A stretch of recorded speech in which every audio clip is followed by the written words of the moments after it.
Greetings and salutations, everybody. Welcome to my YouTube channel. My name's John Campea, and this is the long overdue, but finally getting around to it, part 2 of our Deadpool 2 open spoiler discussion video. Now, when we did part 1, there were far more questions that came in and far more observations and comments that came in than we had time to get around to.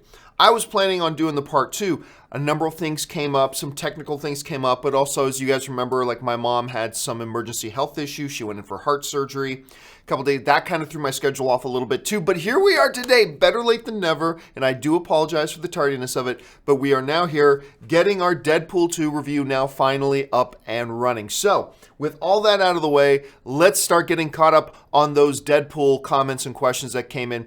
And we're going to start with P. Cheek, who writes, I thought it was weird how they brought back Yukio completely different than she was in the Wolverine.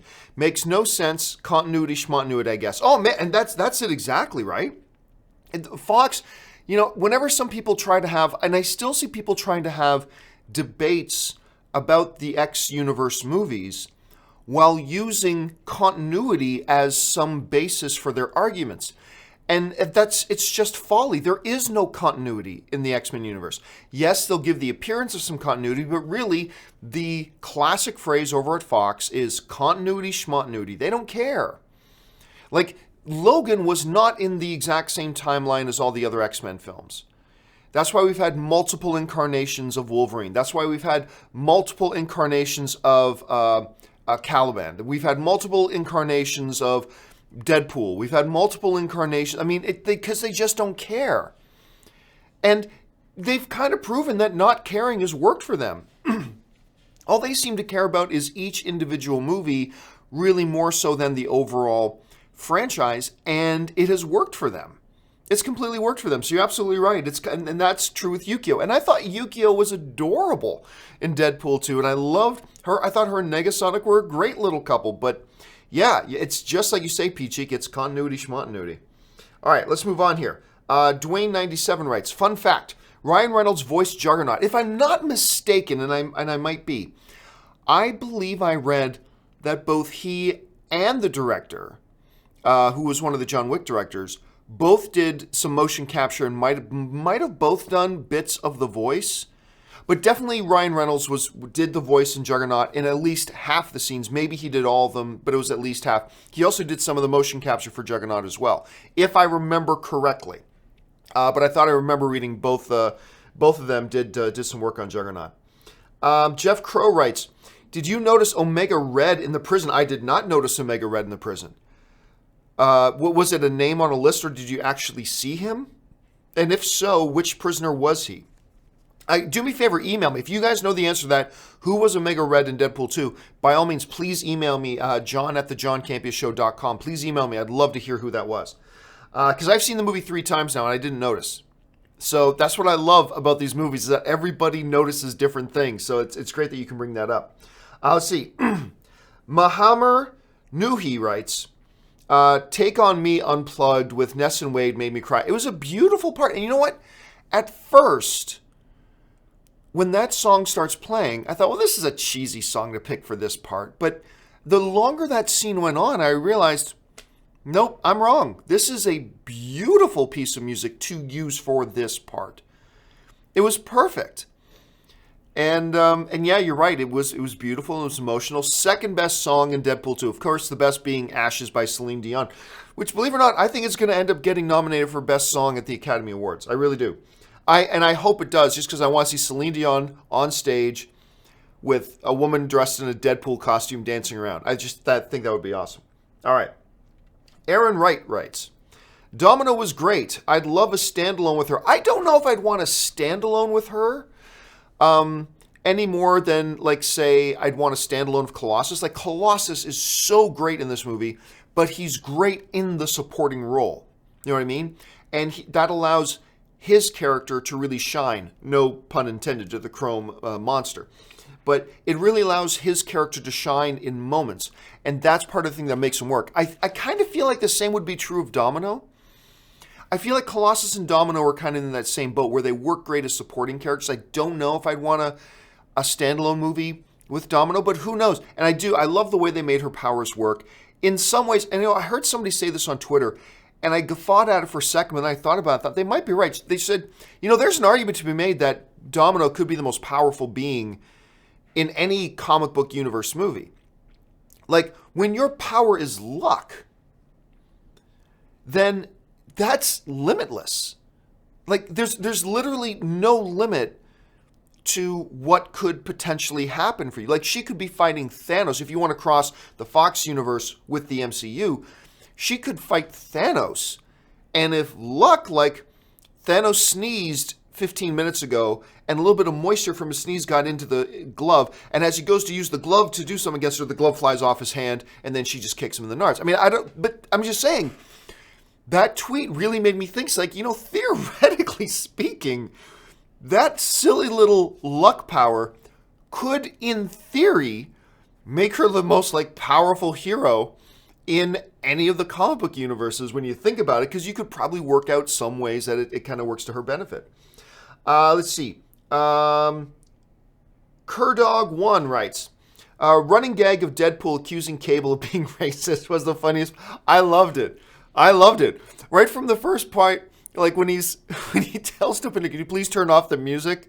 It's like, what's next, Cable? Like, and it goes on, and then it culminated at that end where he's dying.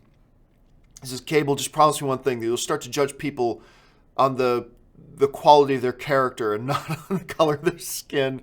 I just thought that was great. You know what? The thing is, Deadpool, a lot of movies go to the well too many times on a gag or on a joke, and it gets tiring. For some reason, in some way, the writers on Deadpool have found a way to keep going back to certain jokes, and it just keeps getting funnier. So I don't know what their magic formula for that is, but like I said, I've seen lots of movies go back to the well too many times in jokes and they just get silly. They do it, and they seem to do it right, and I don't know what the formulaic difference is, but they've cracked the code, whatever it is. All right, Joseph Lee writes, thoughts on the new Yukio character. Writers say it's the same Yukio from Wolverine, but with more liberties like her cheerfulness and electric power. So like I said, it's continuity schmontinuity. They can take any character they have or haven't used before and remake them into a totally different character. And that's exactly what they did with Yukio. Just again, reestablishing there is no such thing as real, solid continuity in the X-Men universe. That's just a choice that Fox made, and it has worked for them. Nothing Here writes, I saw Deadpool 2 in the first day of its release, and it's the most fun I ever had in cinema. I love the audience I saw with. See, that's so key, man. And it's not just true of Deadpool 2, but of almost any, either especially action and comedy movies, is so much enjoyment can be had depending on the audience you see it with, right? Like, you're going to like Deadpool, I mean, at least for me, it's not for everybody because all film's subjective, but you're pretty much going to like Deadpool no matter where you watch it or in what circumstance you watch it. But if you can watch it with an audience that's also right into it, like a couple of the screenings, one not so much, but a couple of the screenings I was in was completely into the movie, and that just elevates your enjoyment of the movie as well. When you're with like 320 other complete strangers watching, you're all laughing together and gasping together, going ooh together and all that kind of stuff. It just heightens it, and that's why, to me, the main reason why the movie theater going experience will never be, you can never duplicate it and it'll never be matched.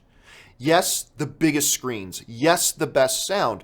But the thing you can never replicate is being with 300 other strangers, movie fans, watching it together and all reacting together. There's something about that that's such a pivotal part, to me at least, at any rate, of the movie-going experience that you will never be able to replicate with a home theater system, no matter how good you think it is. And that's just one of the things to it. So I'm glad you had that experience, Nothing Here. All right.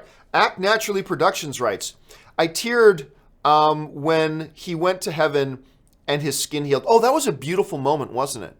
Like, such a simple little moment, but a beautiful one. The last time he's there, and she pulls him through that invisible barrier, and as he comes through, all of his damage, all of his wounds, all of his scars heal, and it's just him that's left.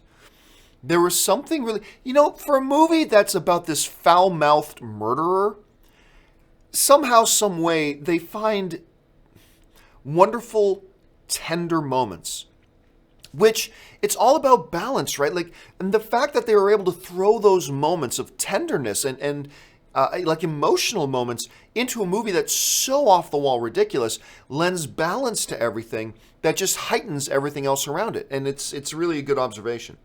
Let's see here. Angel Jacoby writes, amazing marketing campaign, but not seeing much merchandise. Well, yeah, not a lot of merchandise. I mean, you can see we're right here. There's my little Deadpool there. But you're right, there's not a lot of merchandise. And I think that has a lot to do with the fact that it's an R-rated movie. Not a lot of children seeing Deadpool. So, I don't see a lot of toy companies wanting to spend a lot of money on licensing rights, then design, production, shipping, selling. I wouldn't see a lot of toy companies that would want to do that. So, yeah, I mean, the fact of the matter is you weren't going to see a lot of merchandising. That just makes sense. Pablo Diablo writes, hey, Team Campea, Brad Pitt's performance was electrifying. I see you did there. Brad Pitt's. That shocked the hell out of me. No pun intended by saying shock. But that shocked the hell out of me. When Vanisher's face appears, I'm like, wait a second, was that Brad? Did they get Brad Pitt to come into that one shot? That was amazing. Damon and Tudyk. You know what? I totally did not recognize Matt Damon. Instantly recognized Alan Tudyk when my wife pointed it out. But as a matter of fact, Anne, I think I told this story before. Anne thought she heard that it was Alan Tudyk and Simon Pegg. She thought the other hillbilly was Simon Pegg, and I'm looking at him, she said, I just don't see it. Like, I believe you that that's him. But then later on, I found it was Matt Damon. Makes much more sense. So good on those guys for doing those cameos. All right.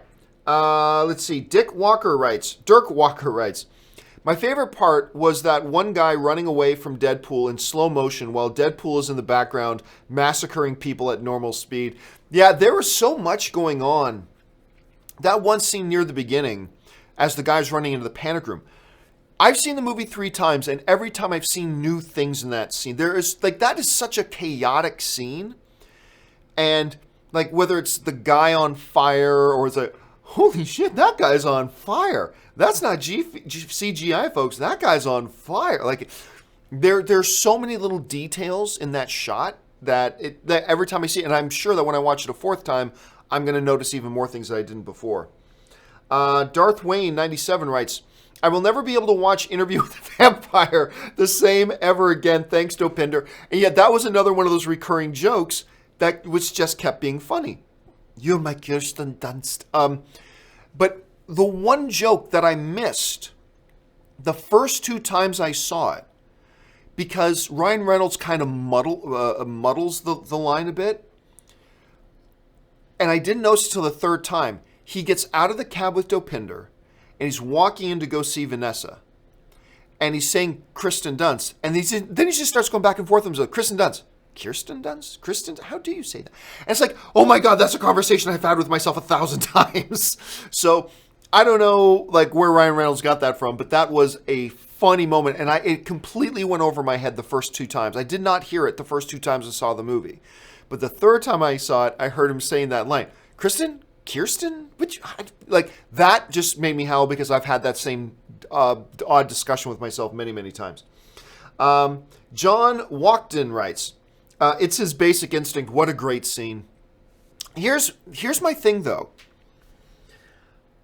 I think that was a bad line to put in the movie. When TJ Miller goes, it's his basic instinct. To me, that took all the subtlety out of it and was way too on the nose. Like, yes, not everybody was going to get the joke with his uncrossing of his legs to recross them the other way. Not everybody was going to get that joke. I get it. But not everybody's going to get any joke. And I thought TJ Miller throwing out the it's his basic instinct line, I actually thought that was too on the nose. And I actually thought that undermined the funniness of the joke to me. And it's not TJ Miller's fault. He didn't write the line. But as great of a job as the writers did in this movie, and they did a marvelous job. Nobody's perfect. And that, to me, honestly, that one line was just too on the nose, and it took away from the joke. So I thought the joke was great, just as it was. Like, anybody who's over 25 would probably recognize the Basic Instinct moment that was going on. It's just straight out calling it. Like, that's kind of like him going, when he comes in to see Nessa, I ran into a super criminal. It turns out both our names are Martha. You know, like in Batman versus Superman. Like, if he had thrown in that extra little line, it makes it too much on the nose and it takes away from the joke. I kind of felt like that line, the Basic Instinct line, took away from it a little bit. Otherwise, the gag is great. Boy Chow Sang writes, oh my gosh, that Basic Instinct reference. Again, I love the reference. I just didn't like that they explicitly then came out right on the nose and said it out loud. Taki75 writes, Deadpool Rocket team up. I mean, one of the many possibilities. If Disney ever gets their hands on Fox, which I'm not sure is going to happen. Don't get me wrong. If I had to bet $5, like I was forced to bet $5 on where Fox ends up, I would bet my $5 on Disney. But it's certainly not a lock at this point. There's a lot of things that can get in its way. But that is just one of the many intriguing possibilities for team-ups is Deadpool and Rocket. That could be interesting. Because in the comics, Deadpool's done a lot of stuff in space. Michael Solaric writes, I fought a vigilante, but had to stop because we both have moms named Martha. Deadpool was also taking shots at everyone. Also, Domino was awesome. Well, see, yeah, that's a great thing. So we see Deadpool taking shots at the DCU. We see Deadpool taking shots at the MCU. We see Deadpool taking shots at Fox's own X-Men universe. They're just taking shots at everybody. And that's what makes it fun. I mean, if they were just taking shots at the MCU, or if they were just taking shots at the DC stuff, then you could interpret it as kind of mean. But the fact is, they were taking shots at everybody equally, including themselves. And that's what just makes you able as a fan to watch it and know that it's all just in fun.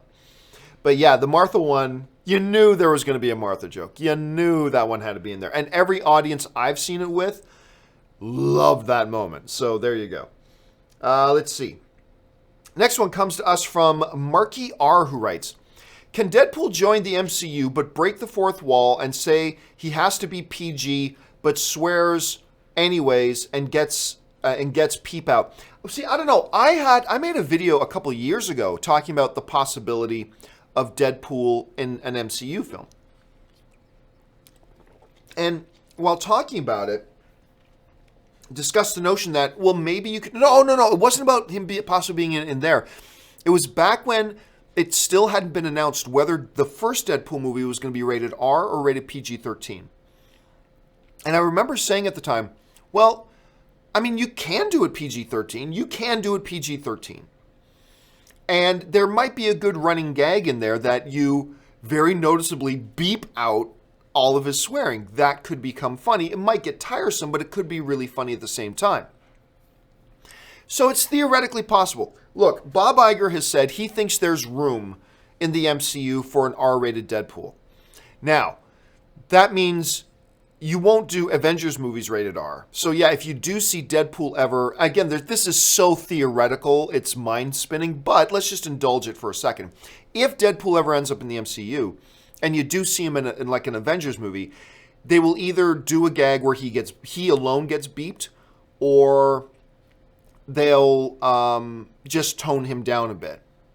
And even in a PG-13, there's some profanity you can do, and I guarantee you almost any profanity allowance, like one F-bomb and all that kind of stuff, would be reserved for Deadpool. He would be the character that gets to do it. So that much I feel pretty confident about. Jack Spittle writes, over under 60% that Peter returns. I'll take the over. I mean, that all depends on if Fox even does another Deadpool movie. But I will take the over. They're doing an X-Force movie. You know Peter. I don't think Peter's going to be a member of X-Force, but I think we're going to see him show up. So I'm going to take the over on that 60%. Jack121 writes, how in the world was Juggernaut restrained? At no point was his powers not working. He punched down the convoy. Hope to see more of him. I've got to think that some of his power was restrained. Or else he just could have punched the door off his cell that he was in on the truck, right? Instead, he had to go knock, knock, and he had to get the kid to open the door for him. Because a door on a truck, he could have just busted the truck down. Instead, he just says, knock, knock, and the kid opened the door. I'm thinking the kid got whatever restraining thing was on him. I'm thinking the kid got it off him. Or else he just would have tore the truck apart the whole time, right? So I've got to believe, although I can't really back this up solidly, admittedly, but I've got to believe that, yeah, he did have a version of the collar on at some point that did depower him, if not completely, then at least significantly. Because if he didn't, that truck wasn't going to hold him. I mean, it's just that simple, right? That truck was not going to hold him. So, yeah, I do think there was a little bit of powering down there.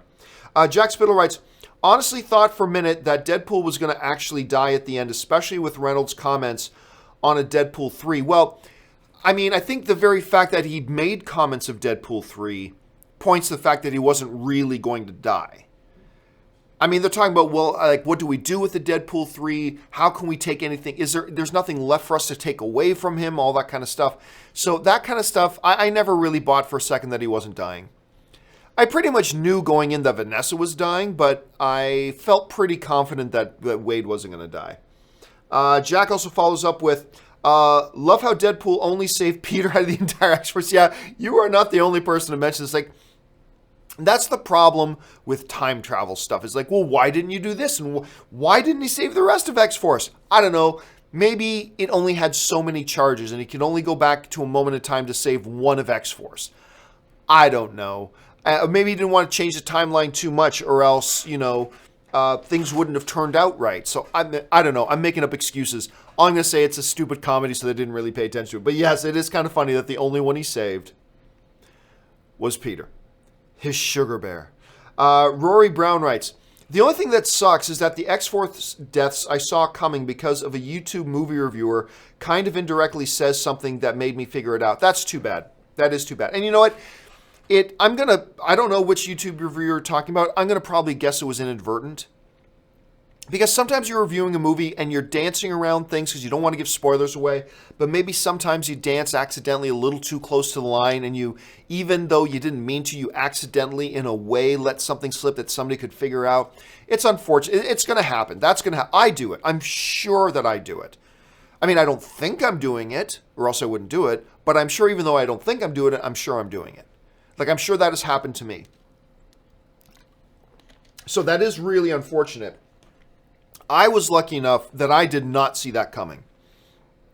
X-Force all biting it, I did not see it coming, which made it so hilarious, because that means they used half of their marketing just to set up that gag.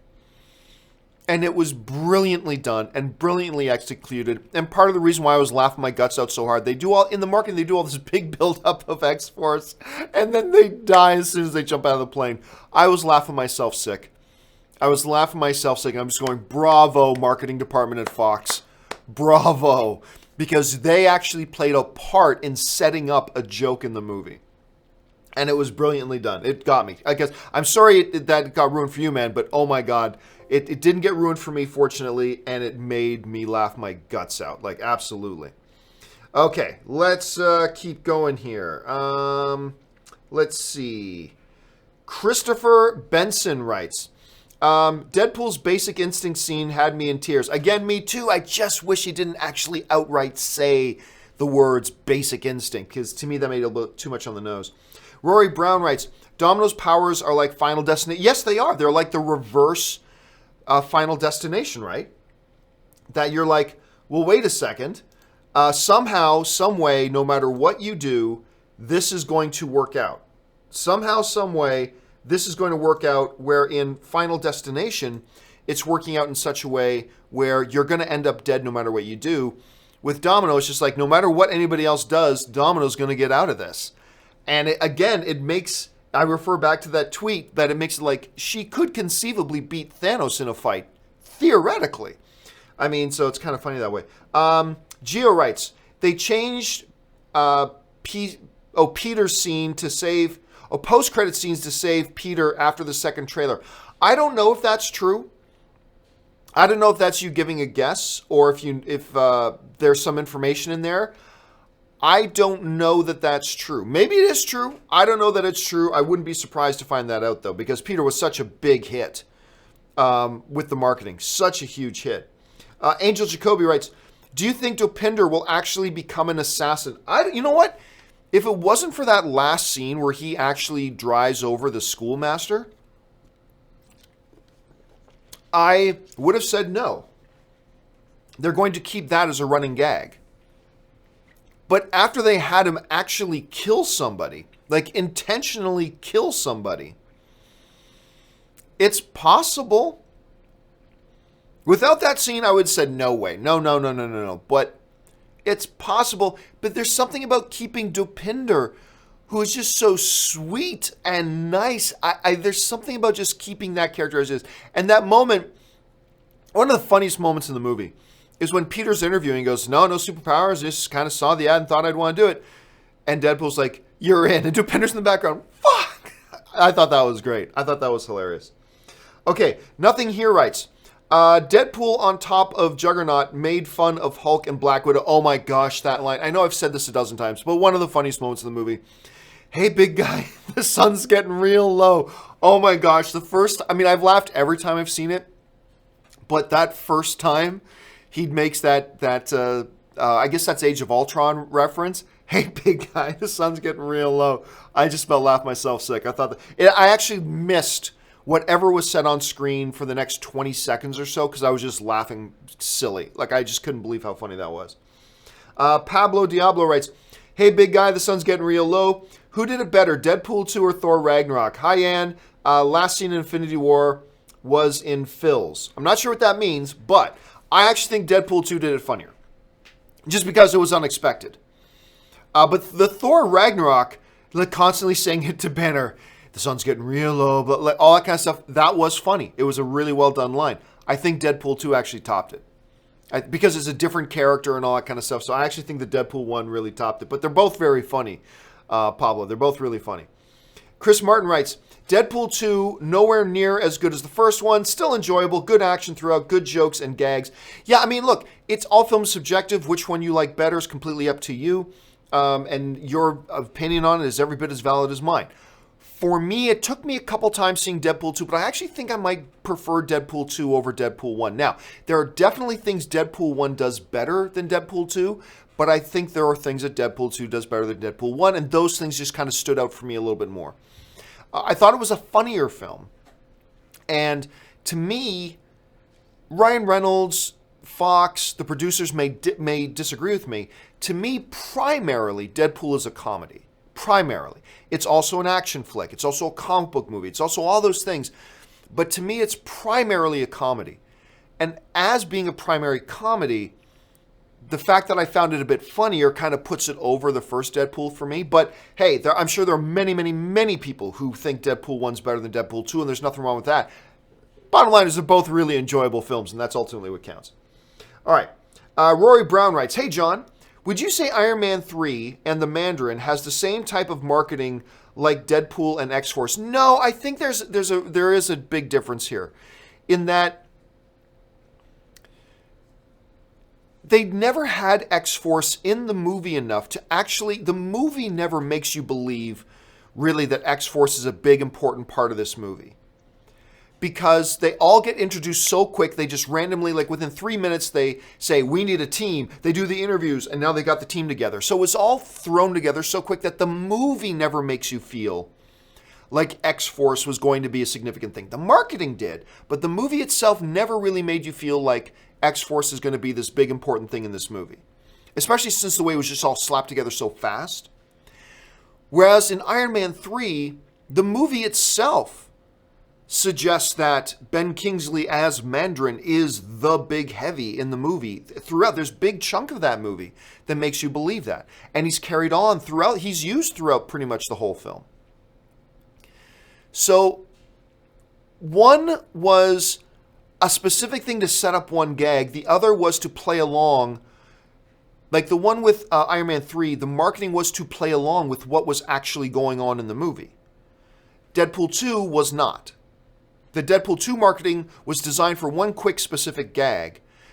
The Iron Man 3 marketing was to reinforce a theme that is and runs throughout the entire movie of Iron Man 3. So I would say the two situations, there are similarities. There are definitely similarities, but I still see them as kind of different things. Michael Soleric writes, Fridging. Oh, because somebody brought up fridging to me the other day, and I said, what's fridging? All right. Because I didn't know what it was. Fridging is a term in comics where a female character's death is used to motivate a male superhero's journey. Interesting. Okay. I mean, it kind of makes sense that somebody gave that actually a term, because it is a very used trope. Not just in comic books or comic book movies, but also like cop movies or anything. The death of somebody's wife motivates them to go into action. And I did not know it actually had... I had never heard the term before that way. Thank you for... That's what I love about this movie community, man. I'm learning something from you guys every day. That's awesome. Thank you. John Watkin writes, the white pants joke was the first film throwback. Yes, I'll admit, I understood when he said, I should have worn my white pants. I got it that was a throwback to the first film. I just didn't get what the reference was. And then as soon as some people mentioned me, John, he's jizzing in his pants, because it's like, oh, right. And for whatever reason, went right over my head when I was watching the movies. I didn't get it. I should have worn my white pants. Like, why, when he knows he's about to die, does he want to wear white pants? What's white? But then as soon as the first person tweeted me, say, John, it's a reference to him jizzing himself because he's so excited to see Juggernaut. I'm like, oh my God, how did I not get that? Like, immediately. But my brain was just tuned in on a different frequency, I guess. But yes, but then I had like 500 people tweeting me, John, he's creaming his pants. I was like, oh, okay, now I get it. Now the joke, I get it. All right. Final email today, and then we are all caught up on the Deadpool 2 stuff. This one comes to us from Game Win Cam, who writes, Wade and Vanessa talking in heaven while the slow version of Take On Me song was playing, and he didn't want to go back, but ultimately has to. Got me, man. Yeah, it was a beautiful scene. It's another great example of what we were talking about a little bit earlier. One of the brilliant things about both Deadpool 1 and Deadpool 2 is in the midst of this R-rated, ridiculous, fourth wall breaking, mercenary, murderous character, there are these great, legitimate moments of tenderness and affection, and that are endearing and just lovely, that kind of gives more pop to the ridiculousness that surrounds it, right? And they had a couple of those moments in Deadpool 1. They certainly had a couple in Deadpool 2. But that's like one of the big ones. Like, also to me, even though it was a very visceral scene, after the dude kills Vanessa and he chases him down the street and he catches him, he just hugs him. And the look of pain on Wade's face as he's hugging that guy before he pulls them both in front of the truck was a very, to me, that moment was really powerful. Emotionally, which adds pop to the ridiculousness and the visceralness of the rest of the movie. So it really added to it. So, yeah, I completely love that. And that gets us all caught up, guys, on all the remaining questions from the Deadpool spoiler discussion. Again, my apologies that it took me longer than I expected to get this video up. A lot of things have gone on in the last week and a half or so, which you guys are aware of. But I do appreciate your patience for that. Thank you so much for that. And we are all caught up. I love this movie. I absolutely adore this movie, and I hope you guys have been liking it as much as me. All right, guys, that will do it for me for today. Thanks so much for joining me. My name's John Campea, and until my next video, bye-bye.